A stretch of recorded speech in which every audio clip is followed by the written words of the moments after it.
Plasma आते ही दिमाग में क्या आता है? एक तो होता है ब्लड का प्लाज्मा, ब्लड में पड़ा होगा ना। यहाँ पे जब स्टेट ऑफ मैटर आता है तो प्लाज्मा सुनते ही बच्चे है ना ऐसे डर जाते हैं कि यार प्लाज्मा पता नहीं क्या चीज है। तो ये तो मैंने ऑलरेडी लिख दिया कि पदार्थ की चौथी अवस्था है। और क्या क्या चीज है जो पता होनी चाहिए अपने को। अच्छा, ये फोटो जो है ना इसको ध्यान से देख लो, दिमाग में बिठा लो।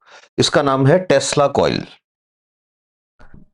निकोल टेस्ला जो थे ना उनका फेवरेट आइटम था ये। अब इस टेस्ला कॉइल का प्लाज्मा से क्या कनेक्शन है, इस पे भी बात करेंगे अभी। तो पहले अपन समझते हैं प्लाज्मा स्टेट ऑफ मैटर जो है ये क्या बला है, क्या चीज है ये। तो देखो, सबसे पहले तो जैसे ही बात आती है कि प्लाज्मा, तो सबसे पहली चीज ये दिमाग में आनी चाहिए आप लोगों के कि होता क्या है। अपने पास अपन ने पढ़ा होगा ना, अरे फिर मैं इंग्लिश में लिखना शुरू कर दिया। एक तो पढ़ा होगा ठोस, कि ये क्या है कि साहब अवस्थाएं है ना, ये तो सारी की सारी। ये हाँ याद आ गया सर, ठोस होता है एक तो। फिर एक होता है द्रव, जिसको बोलते हैं लिक्विड। और फिर एक होता है गैस। ये थोड़ा अलग कलर बना लेता हूं मैं, यहाँ पे ये ले लेता हूं, गैस। अब मैं आपसे पूछ लूं या कोई भी पूछ ले कि बताओ ठोस से द्रव कैसे बना, how you will convert solid into liquid. तो क्या आंसर आएगा आपका कि सर ठोस को जब हम गर्म करते हैं ना, ऐसे हीट देते हैं, तो वो द्रव में बदल जाता है। कि हाँ बिल्कुल सही है। और फिर द्रव को जब हम हीट देते हैं और ज्यादा, तो वो गैस में बदल जाता है। अब साइंटिस्ट जो थे वो कह रहे हैं यार कि गैस को भी अगर हम हीट दें तो क्या बनेगा। साइंस तो इसी का नाम है जो कहता है आगे से आगे, आगे से आगे सोचते रहो। I know that I don't know, इसी का नाम साइंस है। तो जब सॉलिड को तुमने गर्म किया लिक्विड बना, लिक्विड को गर्म किया तुमने गैस बना लिया। अब कह रहे हैं कि गैस जो है इसकी भी हीटिंग अगर करो तो क्या होगा। और हीटिंग भी कैसी करो, एक्सट्रीम हीटिंग करो।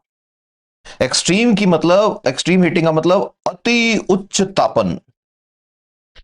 अति उच्च तापन का मतलब गर्म करते जाओ करते जाओ करते जाओ, मानो ही मत। रुकना ही नहीं है आज, तो गर्म करते ही रहो इसको। 600 डिग्री 700 डिग्री ले गए गर्म करते करते इसको। तो क्या बनेगा। इस क्वेश्चन का आंसर देखना है तो यहां से लेना पड़ेगा। सॉलिड जो होता है वो सॉलिड क्यों है, तो इसका आंसर है कि उसके पार्टिकल्स पास पास होते हैं, ऐसे ऐसे ऐसे ऐसे ऐसे ऐसे होते हैं। लिक्विड जो है उसको जब हम गर्म करते हैं सॉलिड को, तो लिक्विड क्यों बन जाता है, कि पार्टिकल थोड़े दूर चले जाते हैं एक दूसरे से ऐसे। और लिक्विड से गैस क्यों बन जाता है, क्योंकि पार्टिकल जो है वो और दूर चले जाते हैं ऐसे। अब कोई आदमी आया आके गैस को गर्म करने बैठ गया। अब गर्म करता गया करता गया करता गया, तो क्या होगा। होगा क्या, अब एटम के अंदर असर पड़ेगा इसका। एटम मतलब परमाणु। तो अब हमें बात करनी है परमाणु स्तर पर अति उच्च तापन का प्रभाव क्या होगा।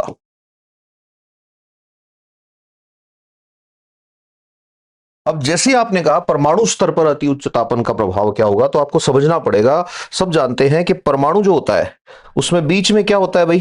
तो आपको याद होगा न्यूक्लियस होता है, मतलब नाभिक होता है। और परमाणु के, इमेजिन हम ऐसे करके चलते हैं कि यहां पे चक्कर लगा रहे हैं इलेक्ट्रॉन्स ऐसे। इलेक्ट्रॉन्स, ये इलेक्ट्रॉन्स है, ये चक्कर लगा रहे हैं ऐसे ऐसे ऐसे चक्कर लगा रहे हैं इलेक्ट्रॉन्स। अब जब आप हीट दोगे इसको, मतलब एक्सट्रीम हीट दोगे। अब क्योंकि जो मॉलिक्यूल हैं वो एक दूसरे से बहुत दूर दूर हो गए हैं, ऑलरेडी गैस बन चुकी थी। तो अब वो एक दूसरे को हीट तो ट्रांसफर कर नहीं सकते। अब वो हीट जो है, वो हीट अब परेशान करेगी इन इलेक्ट्रॉन्स को। और इलेक्ट्रॉन्स को जब हीट दोगे, तो इलेक्ट्रॉन्स की एक लिमिट है। उस लिमिट के आगे इलेक्ट्रॉन हीट को रिटेन नहीं कर सकता। ऊष्मा को अपने अंदर समा लेने की क्षमता इलेक्ट्रॉन की एक उच्चतम लिमिट है, एक क्षमता है, एक सीमा है। वो सीमा जैसे ही अटेन हो जाएगी, इलेक्ट्रॉन को एक काम करना पड़ेगा कि इलेक्ट्रॉन को एक्साइट स्टेट में आके और इस एटम को छोड़ के भागना पड़ेगा। तो मतलब अब होगा क्या कि आपने ठोस को गर्म करके द्रव बनाया, द्रव से गैस बनाया, और गैस को अति उच्च तापन जब आप दे रहे हो, तो होगा क्या कि इलेक्ट्रॉन जो है वो परमाणु को छोड़ के भागने लग जाएंगे। और ये आप जानते हो, नहीं जानते तो याद रखना, जब किसी परमाणु को छोड़कर इलेक्ट्रॉन निकल जाता है तो होता क्या है, वो परमाणु नहीं रहता, उसे केमिस्ट्री की भाषा में आयन कहते हैं। और ये बन गया आयन। ठीक है। अब ये जो आयन बना, आयन पर जहां से इलेक्ट्रॉन भागा वहां पॉजिटिव चार्ज आएगा। और इलेक्ट्रॉन भी तो यही है, भागा का मतलब उसी पदार्थ में ही है, उसी कंटेनर में ही है, बट अलग हो गया है इससे। तो मतलब मैं ये कह सकता हूं कि हमने जब अति उच्च तापन किया, तो अति उच्च तापन पर क्या हुआ, गैस जो थी उस गैस का हो गया आयनीकरण। अभी तक प्लाज्मा अवस्था कहां है? अब ये जो आयनीकरण हो गया, इसी अवस्था का नाम है अब जो प्राप्त हुई प्लाज्मा अवस्था। तो सबसे पहली चीज, अब कोई बात करे कि सर प्लाज्मा अवस्था क्या होती है, प्लाज्मा अवस्था कैसे बनती है, तो हम आंसर दे सकते हैं। और आंसर क्या देंगे कि एक कंटेनर है आपके पास, इस कंटेनर के अंदर आपने बहुत सारे क्या ले रखे हैं, मॉलिक्यूल्स ले रखे हैं, ऐसे ऐसे ऐसे, लाइक दिस। ये आपके पास कोई एक गैस थी, उस गैस की आपने करी हीटिंग, और खूब सारी हीटिंग करी है। अब जब आपने इसकी हीटिंग कर दी खूब सारी, गैस अवस्था,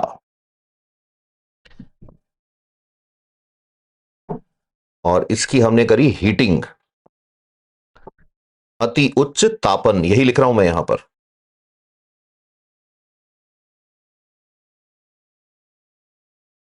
तो बिकॉज ऑफ एक्सट्रीम हीटिंग क्या हुआ है, इसी को फटाफट से डुप्लीकेट कर लेते हैं इधर अपन।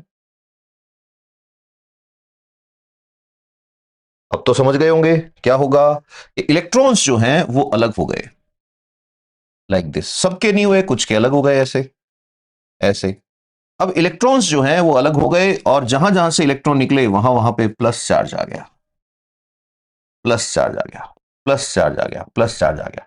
मतलब पहले गैस थी, अब क्या है, आयनीकृत गैस है। इसी का नाम है कौन सी अवस्था, प्लाज्मा अवस्था। यही है पदार्थ की चौथी अवस्था।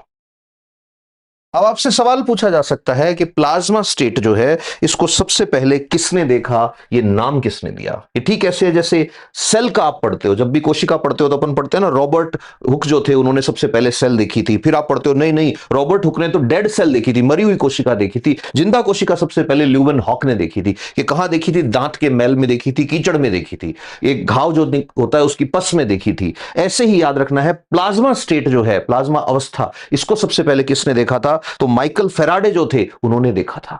माइकल फेराडे ने देखा था। क्या माइकल फेराडे ने इसको प्लाज्मा कहा था? नहीं, माइकल फेराडे ने इसको कहा था रेडियंट मैटर। तो फिर एक और सवाल आता है, I know that I don't know, कि बताओ अगर माइकल फेराडे ने इसको रेडियंट मैटर कहा तो प्लाज्मा टर्म कहां से आया? तो याद रखना है, प्लाज्मा टर्म दिया इरविन लैंगमुइर ने, और लैंगमुइर के नाम पे ही एक प्रोब है। प्रोब का मतलब क्या होता है, एक ऐसा इंस्ट्रूमेंट जो प्लाज्मा को स्टडी करता है, उसका नाम ही लैंगमुइर प्रोब रखा है, जो कहां लगा हुआ है, हमारा जो चंद्रयान है ना इसरो का, जो वहां पे उसमें रामभा नाम से है, RAMBHA, वो रामभा जो है, उस रामभा को अगर पढ़ोगे तो पता लगेगा वो रामभा क्या है, लैंगमुइर प्रोब है। वो क्या करता है, वो मून के ऊपर स्टडी कर रहा है प्लाज्मा का। तो देखो, जैसे ही आप अति उच्च ताप पर जाओगे, तो मैंने कहा ये बन गया। अच्छा, प्लाज्मा शब्द किसने दिया, और प्लाज्मा सबसे पहले देखा किसने? तो प्लाज्मा को देखने वाले सबसे पहले साइंटिस्ट जो थे वो थे माइकल फेराडे। माइकल फेराडे ने सबसे पहले देखा था। इन्होंने क्या नाम दिया, माइकल फेराडे ने, इन्होंने प्लाज्मा को रेडियंट मैटर कहा। रेडियंट मैटर का मतलब चमकने वाला पदार्थ, रेडियंट मैटर कहा। फिर बात आती है प्लाज्मा शब्द किसने दिया, तो प्लाज्मा शब्द जो है इसको दिया इरविन, इरविन लैंगमुइर ने। और इरविन लैंगमुइर जो थे, इनकी याद में मैंने बता ही दिया है कि क्या क्या करते हैं, एक प्रोब बनाई, एक इंस्ट्रूमेंट बनाया, जिसका नाम ही क्या है, लैंगमुइर प्रोब। लैंगमुइर प्रोब क्या होता है, एक इंस्ट्रूमेंट होता है जो प्लाज्मा की स्टडी करता है, इस तरह का, ऐसे करके एक रॉड जैसा इंस्ट्रूमेंट होता है, अंदर इसके सेंसर लगे होते हैं बहुत सारे, प्लाज्मा की स्टडी करता है, प्लाज्मा की, फिर से स्टडी लिख दिया, प्लाज्मा का अध्ययन करने वाला यंत्र। अच्छा, एक और चीज यहां पे याद रखनी पड़ेगी, लैंगमुइर प्रोब किसमें लगाया है हमने, हमारा जो चंद्रयान है, चंद्रयान में लगा है लैंगमुइर प्रोब। और लैंगमुइर प्रोब जो चंद्रयान में इसरो ने बना के लगाया, उसका नाम क्या है, Rambha LP। L is Langmuir, P is probe. अब अपन थोड़ा आगे चलते हैं।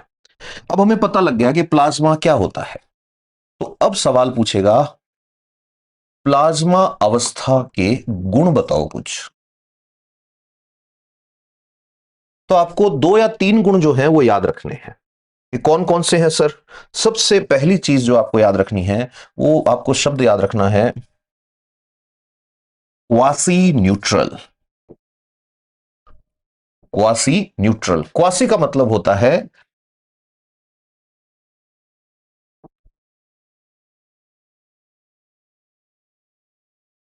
आभासी उदासीन। कि क्वासी न्यूट्रल का मतलब क्या है?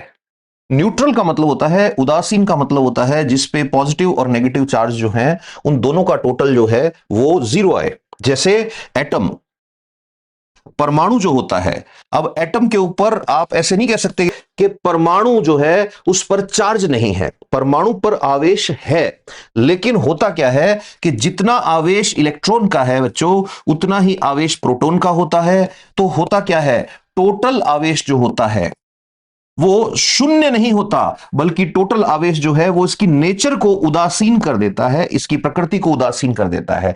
ऐसे ही प्लाज्मा स्टेट जब हमने बनाई, तो भले ही हमारे इसके अंदर इलेक्ट्रॉन्स अलग हो गए हो, अब दिख रहा है कि ये माइनस आवेश है, लेकिन इलेक्ट्रॉन अलग किस में से हुआ? जिसमें से अलग हुआ वो खुद प्रोटॉन भी तो बन गया ना। तो जितना इलेक्ट्रॉन का नेगेटिव चार्ज है, उतने का उतना ही प्लाज्मा के अंदर पॉजिटिव चार्ज भी मौजूद है। तो मतलब उस क्षेत्र में, उस जगह में टोटल चार्ज ना बढ़ा ना घटा। इसलिए जो प्लाज्मा है, जब भी बात आती है कि प्लाज्मा का टोटल आवेश कितना होता है, तो टोटल आवेश उतना ही रहेगा जितना पहले था। इसको कहते हैं क्वासी न्यूट्रल होना। तो याद रखना, प्लाज्मा जो है वो क्वाजी न्यूट्रल है। एक बात आई। और क्वाजी न्यूट्रल का मतलब क्या है? इलेक्ट्रॉन पर जितना आवेश आया है, उतने का उतना आवेश परमाणुओं पर भी आया है, तो वो बराबर होके एक दूसरे को कैंसिल आउट कर रहा है, टोटल आवेश में चेंज नहीं हो रहा। दूसरी बात, आपसे बहुत बार सवाल पूछा जा सकता है चालकता, कि बताओ प्लाज्मा अवस्था जो है उसकी चालकता कैसी होती है। तो दिमाग में एक चीज याद रखनी है, इलेक्ट्रॉन जहां भाग रहे हैं, इलेक्ट्रॉन जहां अवेलेबल है, वहां हमेशा इलेक्ट्रिसिटी का फ्लो बहुत अच्छे से होगा। इलेक्ट्रिसिटी का नाम ही इलेक्ट्रिसिटी इसलिए पड़ा कि उसको चलने के लिए इलेक्ट्रॉन्स चाहिए ही चाहिए। मैं अगर इलेक्ट्रिसिटी हूं, मैं इधर जा रहा हूं, इलेक्ट्रॉन इधर आएंगे तभी मैं इधर जाऊंगा, otherwise I can not travel. तो इसका मतलब जो प्लाज्मा अवस्था होती है उसमें चालकता कैसी होती है? कि चालकता अच्छी होती है, चालकता उच्च होती है। याद रखना ये बात। और एक चीज, जो प्लाज्मा अवस्था होती है उसकी चालकता डिपेंड किस पे करेगी? तो यह भी याद रखना कि प्लाज्मा की जो चालकता होती है वो समानुपाती होती है आयोनाइजेशन के। आयोनाइजेशन को मैंने अभी क्या कहा था? आयनीकरण के समानुपाती होती है। आयनीकरण मतलब जितने ज्यादा इलेक्ट्रॉन्स अवेलेबल होंगे, उतना ही पदार्थ जो है उसकी चालकता बढ़ती जाएगी। और यहीं से एक चीज आपको और याद रखनी है कि जो प्लाज्मा होता है, उस प्लाज्मा में एक बहुत इंपॉर्टेंट टर्म आता है, प्लाज्मा डेंसिटी, और एक आता है degree of ionization. Plasma density का मतलब क्या है? प्लाज्मा डेंसिटी को कहा जाता है प्लाज्मा घनत्व। और डिग्री ऑफ आयनाइजेशन का मतलब होता है आयनीकरण का स्तर। आयनीकरण का स्तर। तो जब भी आपसे सवाल पूछा जाए प्लाज्मा डेंसिटी और आयनीकरण का स्तर, तो आपको याद रखना है ये दोनों के दोनों प्लाज्मा के ही गुण हैं। जैसे मैंने यहां पर एक गुण ये बताया कि जैसे जैसे प्लाज्मा में इलेक्ट्रॉन्स बढ़ेंगे, मतलब आयनीकरण बढ़ेगा, वैसे वैसे प्लाज्मा की चालकता भी बढ़ेगी। प्लाज्मा डेंसिटी होती है number of free electrons divided by total volume. मतलब क्या है? इसका मतलब सीधा सा है कि प्लाज्मा घनत्व किसी भी पदार्थ का अगर निकाल रहे हैं, तो उसमें क्या निकालने पड़ेंगे? मुक्त इलेक्ट्रॉन की संख्या डिवाइडेड बाय कुल आयतन। तो कुल आयतन का मतलब यह हुआ कि मैं इसको ऐसे भी कह सकता हूं ना कि प्लाज्मा घनत्व क्या होता है? कि प्रति इकाई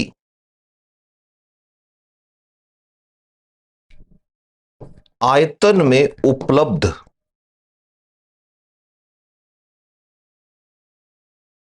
मुक्त आयनों या इलेक्ट्रॉनों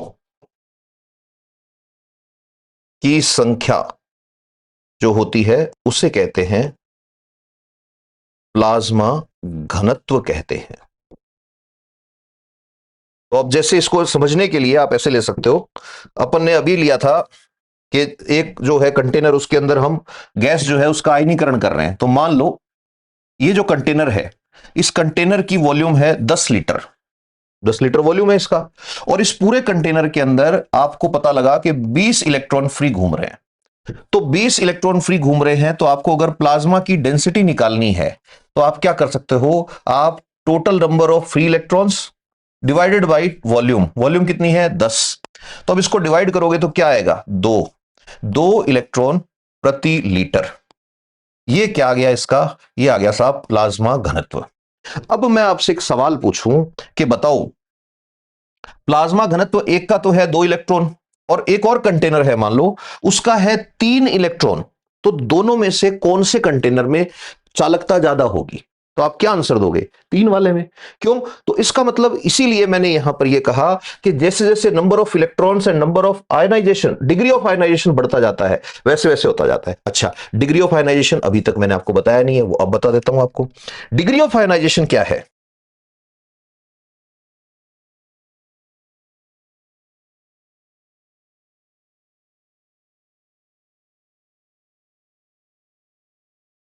आयनीकरण का स्तर।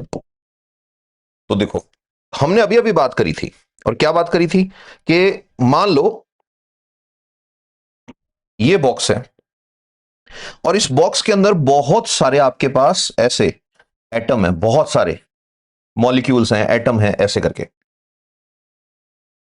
गैस अवस्था है। अब आप इसका आयनीकरण कर रहे हो, तो टोटल कितने हैं, 4 4 8 4 12 और 4 16, इमेजिन करो 16। तो टोटल तो 16 इसके अंदर कण हैं, 16 अणु हैं, 16 परमाणु हैं। और आपने जब इसका आयनीकरण किया,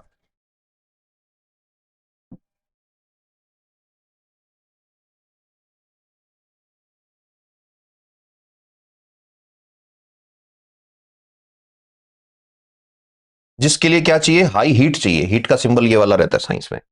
तो आपने क्या किया, मान लो 1 2 3 4, बस 4 इलेक्ट्रॉन मिले। अब यहां प्लाज्मा डेंसिटी नहीं पूछ रहा, मैं आपको समझाने की कोशिश कर रहा हूं, डिग्री ऑफ आयोनाइजेशन। तो अब ध्यान से देखो, 1 2 3 4, ये सर 4 ही मिले, तो यस। अब ध्यान से देखना, 4 मिले तो 4 जगह पर पॉजिटिव चार्ज आया होगा, ठीक है। इससे ये निकला होगा, इससे ये निकला होगा, इससे ये निकला होगा, इससे ये निकला होगा, कि ठीक है। अब इसमें मुझे ये बताओ कि क्या इसका आयोनाइजेशन कंप्लीटली हुआ है? तो आप कहोगे नहीं सर, पूरा नहीं हुआ है। तो इसी आधार पर निकलता है डिग्री ऑफ आयोनाइजेशन। तो डिग्री ऑफ आयोनाइजेशन जो है उसको निकालने के लिए क्या करते हैं, अपन लेते हैं आयनीकृत हो चुके कण या अणु की संख्या डिवाइडेड बाय कुल अणु या कण की संख्या। इसको कहते हैं आयनीकरण का स्तर या डिग्री ऑफ आयनाइजेशन। तो अब जैसे इसके एग्जांपल से अगर मैं लूं, तो यहां आयनीकरण कितनों का हुआ है, 4 का हुआ है। टोटल कितने लिए थे हमने, 16 थे। तो मतलब डिग्री ऑफ आयनाइजेशन क्या आया, 1/4, 1/4। तो यहां पर आपको यह भी याद रखना है कि मैक्सिमम कितना हो सकता है। तो याद रखना, डिग्री ऑफ आयनाइजेशन जो है